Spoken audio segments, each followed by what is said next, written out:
Now, to make this a beautiful turret, we could go into prefab mode,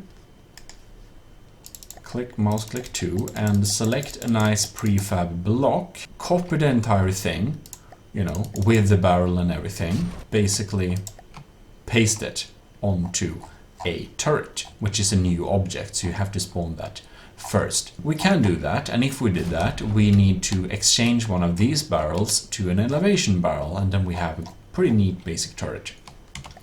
However, I want to make a slightly different cannon. I want to show you if we try to make a cannon that can fire in high elevation angles, and we'll also make it shoot only in high elevation angles just to make a point.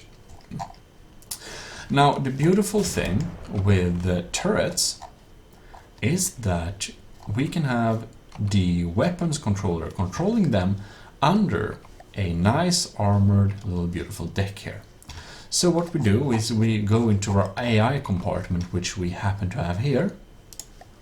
We select the local weapons controller, add a normal failsafe, and then we just get some connectors. Beautiful, connected up. Now we can basically make a turret or anything to control over here. Right, so we go to new objects. On new objects we have turrets. Now we could have used a 2-axis turret, and we could potentially make a CRAM cannon onto a 2-axis turret, and we would be able to move around and aim, but it will look kind of weird, and it would be hard to make a high caliber big gun, which you want with CRAMs generally, and yeah, it would just be crazy. So what we want to do is we want to have a 1-axis turret, and because, you know, we're gonna make a decent turret, we will select the 3x3. Now here we have a little turret. Let me just destroy all enemy vehicles. Beautiful. Okay, so everything we build onto this turret will be controlled. Yes, indeed, it will be controlled by the AI. So we don't need to think anymore about the local weapon controller. We can just build our beautiful little turret here. Now, let's go to CRAM cannons, and for this one we'll basically make a small little mortar system. And we'll make it kind of slow firing and compact, but we still want some decent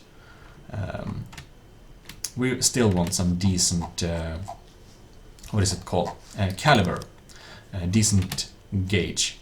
So here we have this, and of course, generally with turrets, you want to make the base or the bulk of the turret being under deck. So this is what I'm making here, a little central tower for the turret to be built on. Right, so here we have a firing piece. The firing piece shall be here. And we want high elevation. So we'll begin with an elevation barrel. It can be anywhere on the ship, actually. So let's have some motor-driven barrels like this, maybe like that, and then we want an elevation barrel, and you can see it has 80 degrees of elevation. Now this is basically the optimal, this is the max, by the way. If we remove it, it would only have the familiar 45. And as you maybe can see, if we add several elevation barrels, the firing arc will still just be maximum 80 degrees in elevation. So that's that. Okay, then we can add normal barrels until you can see that our muzzle velocity and everything increases, but now when we added that last one, our elevation firing angle decreased, so we'll remove one there, and there we should have the optimal ratio for this barrel length. We can make this a lot longer, and then it will change. Alright, and as you remembered, we need a fuse box, so we add it in the beginning. Here on this fuse box we'll have a low altitude. this will make it altitude. This will make it blow up below a certain altitude, which in our case is, it can be -1. So it will explode maybe -2, a little bit below sea level. So it hits close. If it hits close to a ship, it will still explode and do some damage, which is nice. And as you might have guessed, we'll need to have autoloaders. Aim the taco part towards the base of the thing. And we'll add a decent amount of these. Like that. And there. That should be good. Good enough. A little funny thing about turrets is that you can make a kind of good connection to the base. And if you have a 3x3, you can connect it up snugly with another 3x3 on the hull. It works 1x1 as well. 3x3, I think it works 5x5, and I think it works on larger squares than that, but I haven't tried, so I can't swear on it. But basically, we have this little ring here, and we make a little ring of gauge increasers here, and this will be connected to the hull of the ship. And now, just to prove the points and make sure this hasn't changed, I made this little structure around the turret to basically serve as a hull. Now remember that even if this square against square works perfectly, it doesn't mean that any other shape will work. No, indeed. If you have a really weird, if you really try to, fit around the little ring around the turret, and it kind of should work, it doesn't mean it will. They are collision sensitive, but there seems to be an exception for this type of box against box setup. So if we go here, I select me, you can see I can move around the turret beautifully like this. And if, like normally, these collisions would make it not be able to move around, but this little box against box setup works fine. Good.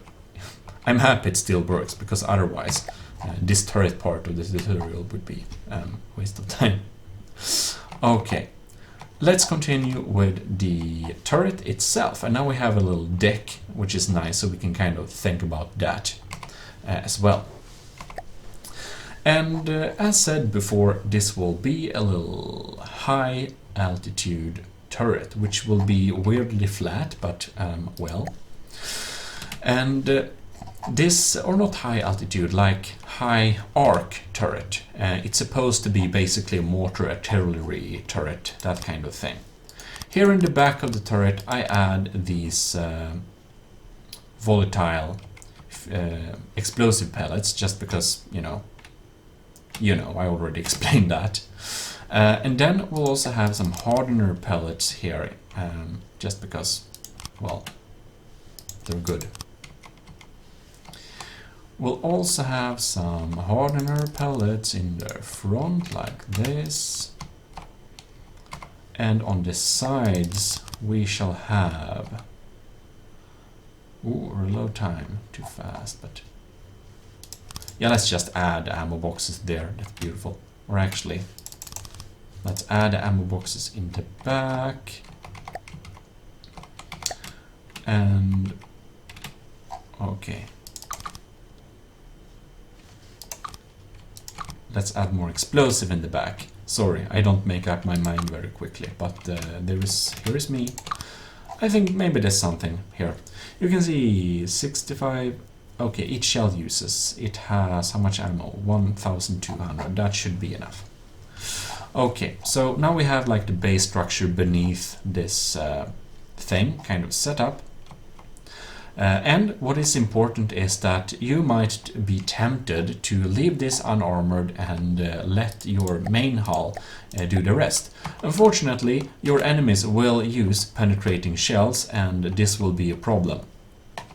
if you don't armor it. So we will armor it. And you want to armor your turret from the insides as well, at least with 1 layer of iron, because otherwise you'll be sad later. To make it simple. Okay. So if it's of course most important to cover up the most basic areas like this, and then we have, and you might recognize that this, you can place it here because it doesn't have a connection point. But that said, if we make it like this and then remove this, it still stays in place. So it's not that it will, it won't fly off just because of that, but just so you know. Oh, and here we can see a little mistake from my part. We have an explosive thing directly beneath the hull. We'll remove that. We need to remove that ammo box. Because of course, these that are not protected with the CRAM connectors above will be a little bit vulnerable. So we will just add metal on a layer beneath here. So it's protected, So it's protected. Beautiful. I've smoothened it out and everything so that shells will be more likely to bounce off. Now it's good when building a turret to just go from time to time and check that it actually can move around, because sometimes it can't, and that's very sad to realize when you're kind of finished. Pro tip. I've learned the hard way, or I'm not really sure I've learned, but I like to pretend that I have. No, I'm on the wrong object. Okay, here we go. Beautiful. Okay, so then we have like the base of the turret and everything set up. And now in just some small details left, which is of course the caliber is a little bit too small. Oh, and you can see that the gauges, you have different types of gauges. This is just purely aesthetical. Use the ones you want to have. They have the same stats and everything, just so you know. So they're not like outer blocks that have different stats dependent on, yeah. Oh, and you can see that changing the gauge does change the velocity. So that might be good to keep in mind. So let's see here. Now we have a faster shell. Faster is usually more likely to hit, by the way, if you didn't figure that out, which you might do indeed, but yes. And it's basically all about shaping something you like by this point, and 1780 sounds good. Okay, now we have that, and the shell is pretty fast and everything. We can go into it, and because this is going to be high arcing thing, we can select it to be more accurate before firing, and we should prefer high. Beautiful. Now it will be seeking and stuff a little bit. I'll show you that later. Now, of course, just because we have beautiful gauge increasers on this thing, we still want to have a basic layer of armor or two, dependent on how safe you want to be. I found out that I usually under armor my vehicles. So I hope that this combination of gauge increasers and 1 layer of armor will be enough, but don't take my word for it. You might want to armor it more, because as I said, I often under armor my things a little bit. Oh, and I'm sure you already know this, but slopes matter. If you have them more sloped, they will be more likely to bounce off a shell, just like IRL and stuff. Alright, now this is hopefully a decent blend of aesthetics and function. So let's just look at the turret, and it's of course a nice gauge, so it's pretty heavy, still turning, and fire. Now we can fire a high arcing shot. Isn't that beautiful? It is, if you wonder. Alright, now we spawned a little enemy just to test this thing here. So now you can see it's set on prefer high arc. We get some incoming shells, and it will eventually rain down. And here we can see, whoops, prefer high, like that, beautiful.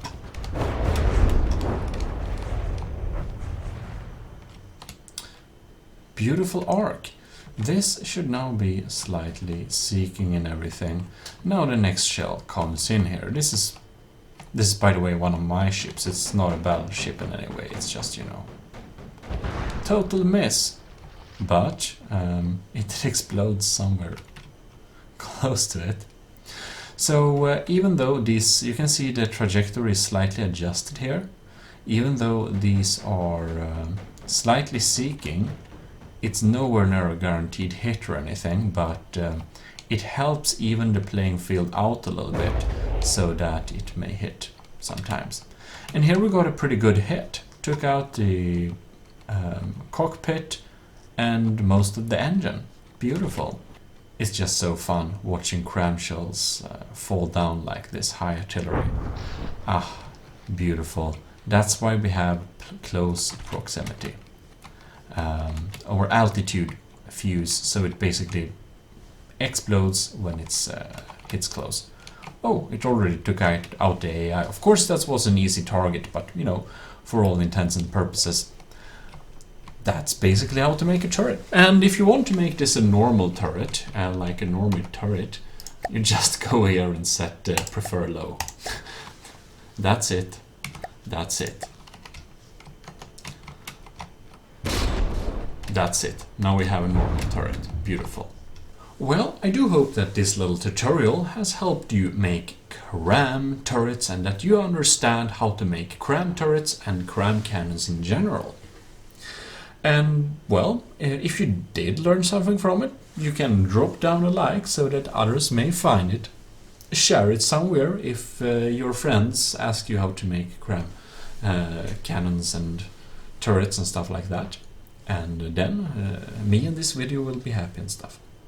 In any case, I hope I see you in the next video, because this is Jim from Total Nerdery Channel, signing out.